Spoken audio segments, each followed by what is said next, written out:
Well, another Wednesday Night War is now past, but the real question is who won this week? What surprises did they had? What great matches they did put out? Well, we're about to find out today on this latest episode of Deleted WrestleZone.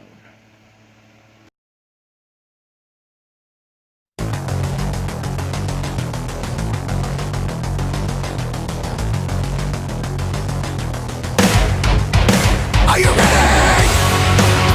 Get up, get up! Get up, get up! Get up, get up! Get up, get up! Get up, get up! Get up, get up!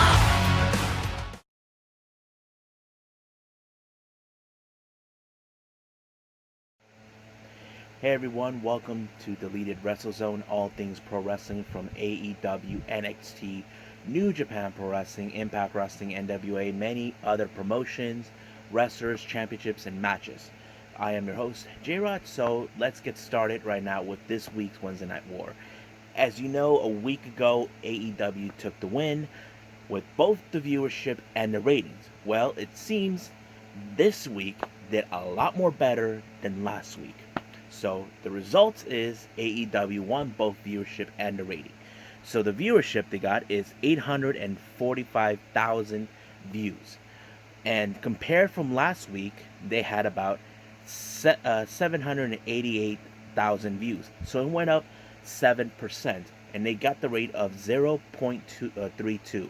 As for NXT, on the other hand, they actually had 615,000 views. Compared from last week, it was 631,000 views. Basically, they went down a 2.5% on their viewership. As for the rate, it just went 0.17. Now, we can talk about this all we want for all you WWE fans out there. You talk about that's impossible. NXT has the better show. Well, to be honest with you, it's up to the fans. Now, UW hardcore fans have your opinions. Guys who are AEW fans have their opinions. Guys like me who watch both shows have an opinion. So it is what it is. Now, I'm not going to deny that AEW had the best show, but there were some great moments that both shows had. So we're going to talk about that. All of it right now, from start to finish, starting at AEW Dynamite.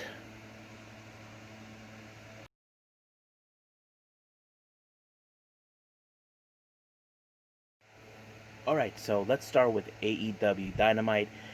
First match of the night was the TNT Championship. It's the open challenge of the TNT Championship. Cody defending once again the title, but this time his opponent of the week was none other than 18-year independent wrestler Eddie Kingston. You've seen him on NWA. We've seen him in Impact. He's been in the business for almost 18 years. So before it was announced that he was in it, he comes out talking about he's from the streets, all this and that. You know, he does look like he comes from the streets. So he made a deal with Tony Khan to put him in a no disqualification match. So basically, he can actually beat him in anything hardcore. So this was one of Cody's biggest challenges. The one thing, if you know, Eddie Kingston brings all the toys. I'm talking about chairs, trash cans, and of course the one thing he brought that I'm sure all you ECW fans out there know what I'm talking about. Thumbtacks. Yeah, he brought thumbtacks, and oh boy, Cody got through it. Oh my god. So it's kind of insane how Cody went through this match. But thankfully, he came out as the victor of this match. It's still, he's making exactly what he said, that he's going to make this title mean something. So Eddie Kingston lost on this one. Now the next thing we see is Jon Moxley addressing of the aftermath of what happened at Fyter Fest a week ago. Now, if you all recall, Jon Moxley had Brian Cage in an armbar where he knew, for if you recall, Taz made a technical analysis on John Moxley when it came to putting him in the paradigm shift. But of course, John Moxley said, "I don't need the paradigm shift. I'll just go for um, the the tore bicep that Brian Cage upset," and he actually went for it, but he was so disappointed he didn't get the chance to break it. And basically, it's not over between both Cage and Moxley on this one. So that's what happened. Now the next match is MJF along with Wardlow versus Griff Garrison. So he's trying to have Griff Garrison actually tell him that he's better than him, and Griff wasn't gonna have it, hear MJF, and of course MJF will not take that lightly. He wants to hear it. He wants the world to know that he is better than him, than everybody else, and he knows it. And basically, it's become a brutal match. But I'll skip ahead. We had MJF won. Then we have a little backstage segment with Tony Schiavone talking to Rebel or Rebby or Rebbi, giving an update about Britt Baker's condition after what happened a couple weeks ago. But of course, Britt Baker is still delusional with all these competitors, claiming that she owns the division. But truth to be told, she does not own the title at this point. So she's going with all these illusions that it's not nice to stop a role model. So that's what she claims she's a role model. Now the next thing we see is Taz addressing of what happened last week. Now you can say Taz was foolish. Some say, like JR himself, was a smart decision. But Taz finally addressed what happened at Fight for the Fallen. When he tossed the towel, he didn't do it because he wanted to. He knew he had to protect his business interests. He still believes in Brian Cage. He wasn't going to allow for John Moxley to break his arm. But he commended him, knowing you did exactly what you said you were going to do. You're going to go for the torn bicep that he had 5 months ago. So he wasn't dumb as Taz thought he did. He knew how smart that was, and he wasn't joking. So because of that, he still had to deal with one other person. And I'm talking about Darby Allin. He showed up, but of course, Ricky Starks out of nowhere showed up. It's still don't know what is the business relationship between both Ricky Starks and Taz and Brian Cage. So it's still no word what's going on. As soon as the number games would happen, here comes John Moxley with a barbed wire bat, getting ready to war against both Cage and Starks. So it's far from over. Then we jump into an interview with Chris Jericho. Now, he's still upset over what Orange Cassidy did, but he is still more even fury that Jurassic Express made fun of him when he got juiced, a week ago. And of course, he asked Santana if he still smelled like orange juice, and he's like, ah! And they're like looking at him like, what? I don't want to lie to him. So he's not wrong. Now, I skipped the announcement that took place not from AEW Dynamite. As you all been aware, there have been recent talks in the wrestling world, especially with WWE, about women's tag teams.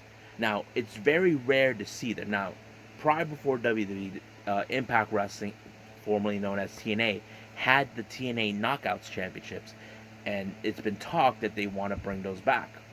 And we know WWE has those championships, but recently they haven't making much credibility the first time. Now, I don't know how they're going to make this work with them, but now it appears that women's tag team is in fact going to happen for this summer. It's been announced. We do know that the Nightmare Sisters are possibly in it. They announced 16 women and of course 8 teams. So it's going to be an interesting tournament to see them. Now the next match is a Falls Count Anywhere tag team match. The Young Bucks facing off the Butcher and the Blade. So the Bucks along with Rick Knox were looking for those two. So where did they find them? In the kitchen where Butcher likes to butcher the meat up. So the fight took from there. It went everywhere in certain areas.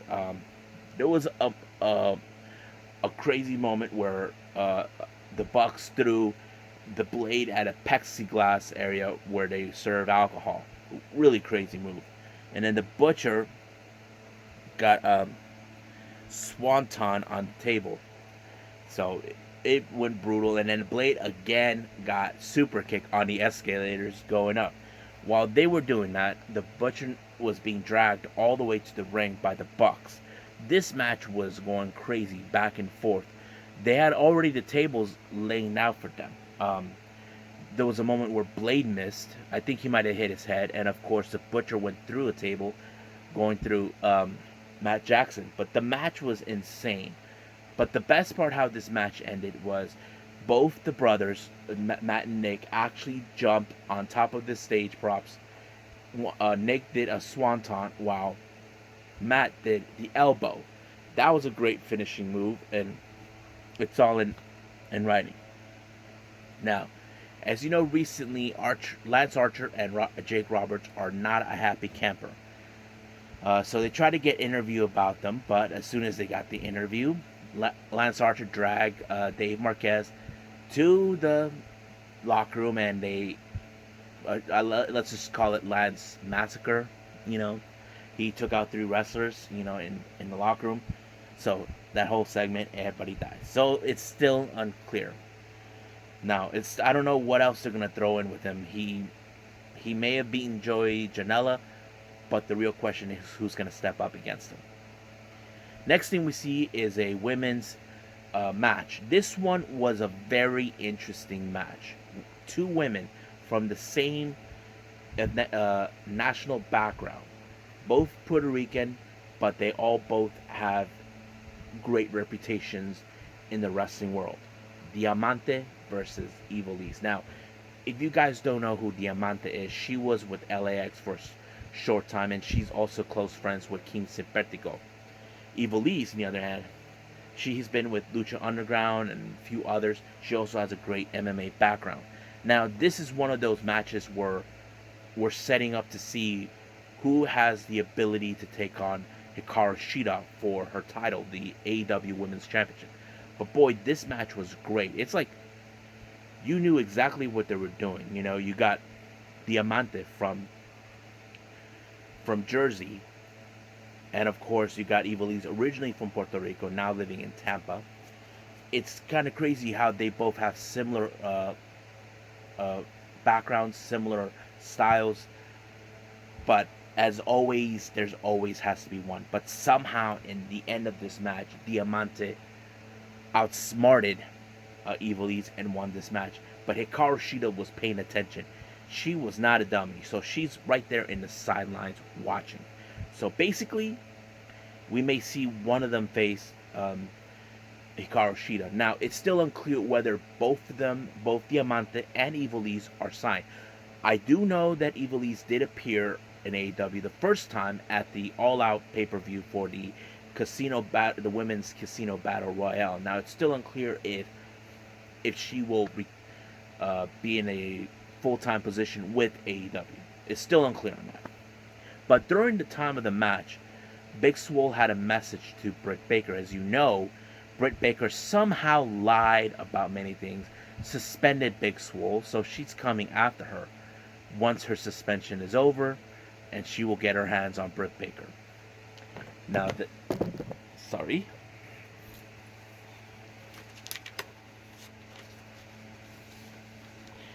Yeah.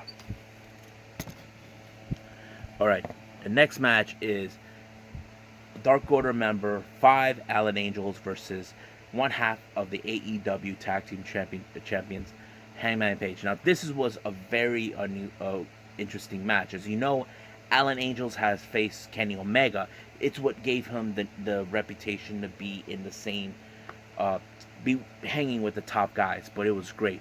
But as soon as the match was getting on the way, here comes Evil Uno, Stu Grayson, John Silver, and Alex Reynolds, along also 10, better known as Vance Preston, looking on. But this match was like a very interesting match. Uh, I enjoyed it. It was great because it kind of put a little bit of Hangman over as a singles competitor, but also gave more exposure to a guy like Alan Angels. As soon as, but Hangman was the one who picked up the victory. But as soon as that happened, here comes Mr. Brody Lee along with Colt Cabana. He was giving him an invitation to join the Dark Order, saying that he's alone. So, of course, um, Hangman was having no feelings to join a cult. So it became a 5-on-1 scenario, but as soon as that happened, here comes FTR with the cooler to save the day. But Kenny showed up late at the party. So maybe this is one of those storylines that we may see. Okay, maybe Hangman's gonna ditch Kenny and the Elite to side with FTR. That is one of those signs I can see. But you may never know. Finally, we go to the main event. Jurassic Express, Jungle Boy, and Luchasaurus, along with Marco Stunt, facing off Inner Circle's Chris Jericho and Jake Hager, along with Santana and Ortiz. This one was a brutal match. Now, I was hoping for Jurassic Express to win this one. I mean, but there were moments that Jericho attacked Stunt to teach him a lesson for making fun of him.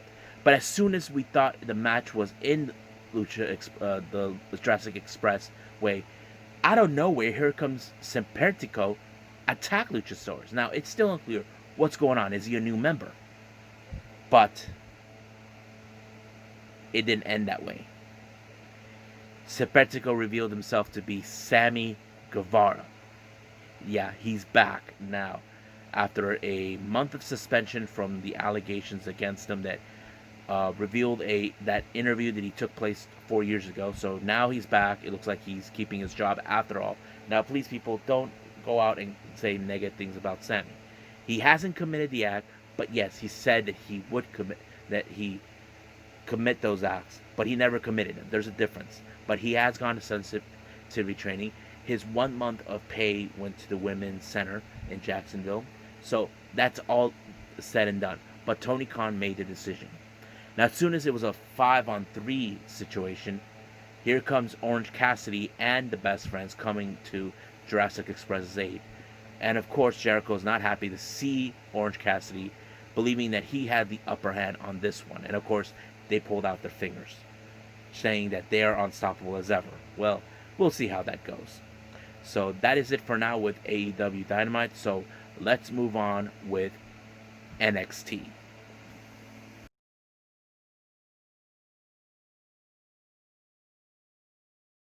Alright, so we're here to talk about NXT. First things first, if you guys have been following the social media, William Regal said that he had an announcement to make. Now, it's still unclear what it was, but of course, everyone likes to speculate, including the wrestlers themselves. So William Regal left the reins to Keith Lee. Now, Keith Lee addressed about his success in the WWE, getting opportunities, winning the North American Championship, of course, winning the NXT Championship this past couple weeks ago. But he decided to do a great thing. He decided to relinquish the North American Championship and give another competitor the chance to shine. So that to me was a brilliant idea, but also at the same time it would make sense. Why would he need the North American Championship? He has to compete twice. So he can still compete as the NXT Championship. So because of that, William Regal said that there are going to be a set of triple threat matches that will lead to TakeOver, to be in a ladder match for the North American Championship. So it's tonight they have already set up a match for that.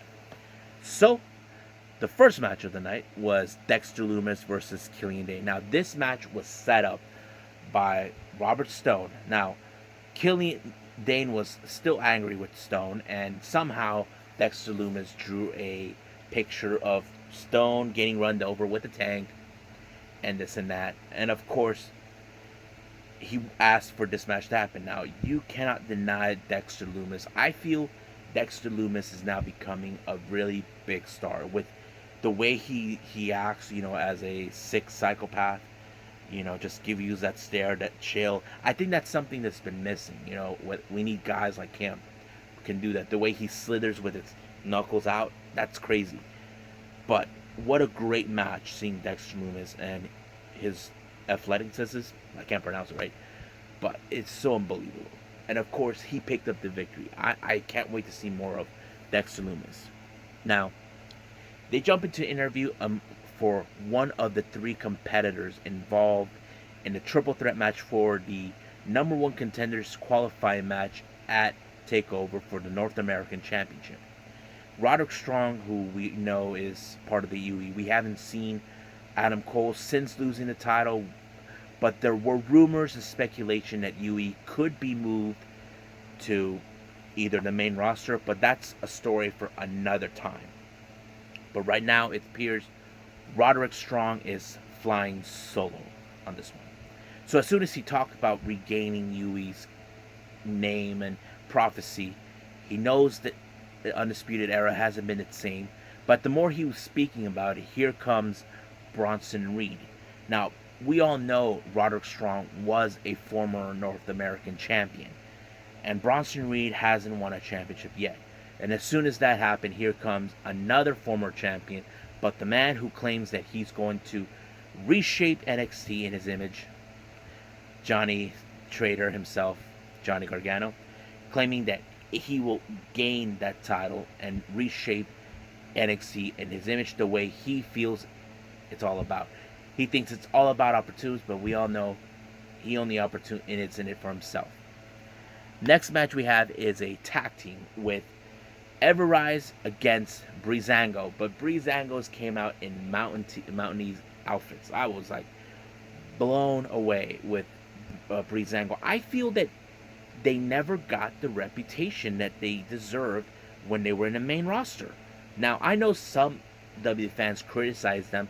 Why go to NXT? And Tyler Breeze said NXT is the main roster. And he's not wrong. But I'm excited. I love how they won this match.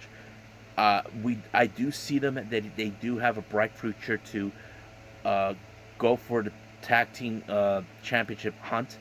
I don't know when that will happen, but hopefully we can see that happen. Then we have an interview with Dominik Dijakovic. Now, he still hasn't forgotten what happened to him last week. As you know, he was in one of the biggest matches of his life a week ago, where he faced his number one frenemy and the man he respects the most, Keith Lee. He was attacked by Cross to send a message to Keith Lee, and he was set to face against Karrion Kross at the main event. So we'll get to that. Then we have a women's match between Aaliyah along with Robert Stone versus Shotzi Blackheart. Now, the funny part is Robert Stone is still wearing that damn cast. He got run over by Shotzi Blackheart's tank. Well, that's what he gets. Now, much of the match looked like Aaliyah had it under her favor, but out of nowhere, Robert Stone actually injured himself again. But, of course, Shotzi Blackheart took the victory on this one, as always. As soon as she was leaving, she ran over again Robert Stone's other foot. So, basically, we may see him on both feet on cast. And, of course, we can't wait for Twitter when his kids go, "You got run over by a tank." Yeah, that happened. But the one thing that was weird is who attacked her. Mercedes Martinez. Now, we do know she had made her appearance recently in NXT, but the real clear is, what's her game here? What is she trying to do? Why did she attack Shotzi Blackheart?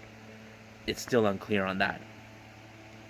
Now, let's jump into the number one contendership qualify match for the North American Championship triple threat match. We have Johnny Gargano versus Bronson Reed versus Roderick Strong. Now, what I liked about this match, both Gargano and Strong were trying to eliminate the bigger threat. If you guys don't know what I'm seeing, is Bronson Reed. Bronson Reed is a big dude. Now, you know for a fact, by yourself, you can't take him out. But if you try to work with someone who you know you want to face, but you don't want the big guy getting in the way, get rid of the big guy first. That was smart. Great storyline on that.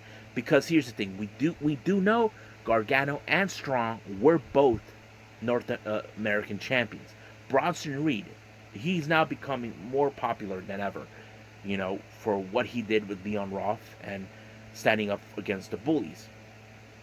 And the way they try to eliminate him, it's amazing how that psychology works.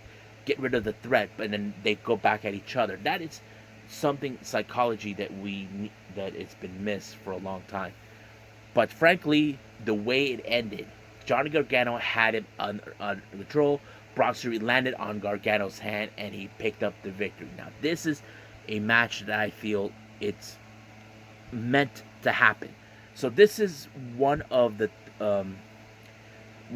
4 matches that I enjoyed the most, because I feel Bronson Reed is one of the wrestlers that we need to pay attention now.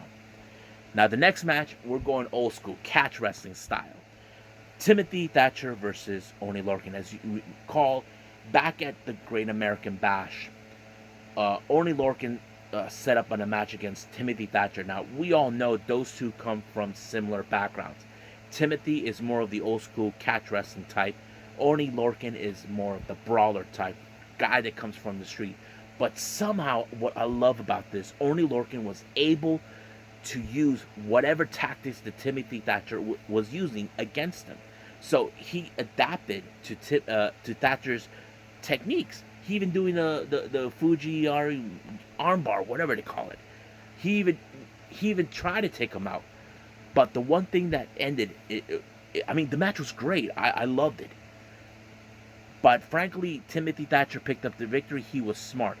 While Oney Lorcan had Thatcher in a submission move, if you recall what happened with Cody and Jake Hager, apparently Timothy Thatcher just outsmarted him by laying him on his back. Both shoulders were down. So basically, Thatcher got away with it with the victory, but outsmarting Lorcan. So it's great to see that. But I have that feeling it's far from over between those two. Then we have an interview with Stone Aaliyah, but Stone want no interview after what he went through. His second leg got run over. But out of nowhere, here comes Mercedes Martinez, asking him that he needs his services. And it's normally the other way around, where Stone offers them the services, but it's more she wants his services. So basically, Robert Stone knows, okay, I'll do it, no questions, I won't screw you. So he's scared of her, but he's willing to help her. So now, then we have a video package with a video promo with Balor saying that he's coming for the North American Championship. Now, as you all know, he has been NXT champion and tag team champion. However, he never had the opportunity to hold the North American title. Now, this could be a great achievement on his part. He could be Triple Crown champion if he somehow obtained it. And it's already been revealed next week he's going to be in a match against Timothy Thatcher and who I saw. Forgot who else. But it's set for next week, so pay attention to that match. Now let's jump into the main event with Karrion Kross along with Scarlett versus Dominik Dijakovic. Now, much of the match, Karrion Kross was more dominant on this one. Dijakovic tried to do what he can to outmaneuver him, outsmart him, but it's still not enough to take him out. But there was moments where Kross was crossing the line, trying to take him out. But here comes Keith Lee, had enough of him. And Dijakovic told him not to interfere. He's like telling him, don't worry about me, just worry about yourself right now. So he doesn't want him to, but he had to watch the one person that he respected get taken out by cross and cross the line too many times. But you can see in Keith Lee's eyes that this is it. This is not far from over. You can't do this. All of that. So this is going to be the biggest challenge for Keith Lee to face a guy like Karrion Kross. So I'm assuming that they may face off each other at the next TakeOver event. So it's pretty cool. I hope you guys enjoyed NXT. So right now I'm going to give you guys my final thoughts for both shows.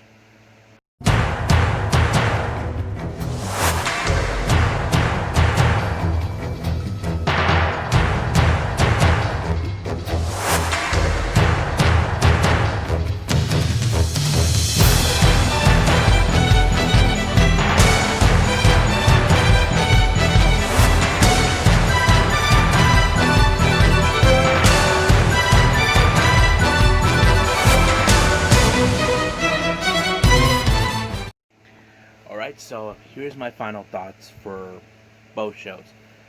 Now, as a result of the viewership and the ratings, I have to say I give the edge more to AEW. Start out great with the match with Cody and Eddie Kingston and all this and that. Of course, seeing Diamante and Ivelisse facing off one another to hopefully get a chance to face Hikaru Shida, and Alan Angels facing against Adam Hangman Page, all of that. I feel that AEW had the much better show. But as for NXT, in my personal opinion, they do have some great matches. I have to say, there's 4 matches that really caught my eye. It was the Dexter Lumis versus Killian Dane, the triple threat match, Breezango versus Everrise, Timothy Thatcher versus Orny Lorcan, and the main event. Those are the best matches that I like.